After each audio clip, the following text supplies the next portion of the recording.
అందరికీ నమస్కారం. కువైట్లోని ప్రముఖ వ్యాసకురాలు నవజత్ గారు స్థానిక మీడియాతో మాట్లాడుతూ కువైట్లోని ప్రవాసులపైన కర్ఫ్యూ విధిస్తారని చెప్పేసి ఆమె అయితే ఆగ్రహం వ్యక్తం చేసింది.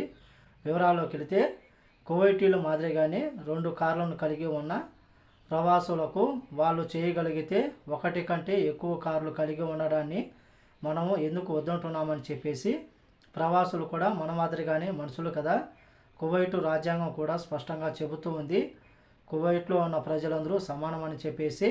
కానీ కువైట్లో అలా జరగడం లేదు.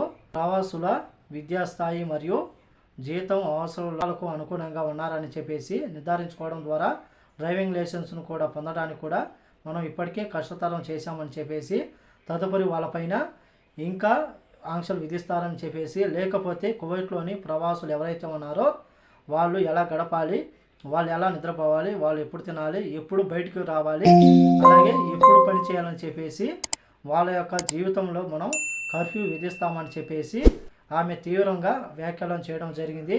ప్రస్తుతం కువైట్లో ఇటువంటి వివక్షతలు సహించబోవని చెప్పేసి ఆమె అయితే వెల్లడించింది.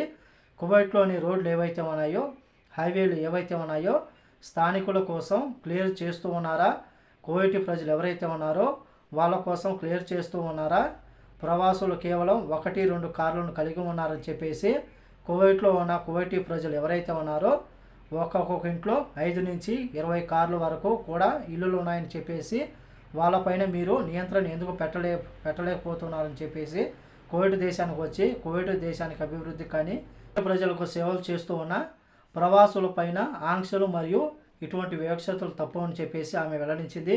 మరి ఆమె యొక్క వ్యాఖ్యలపైన కువైట్ ప్రభుత్వం, కువైట్ అధికారులు, కువైట్ ప్రజలు ఏ విధంగా స్పందిస్తారు వేచి చూడాల్సింది.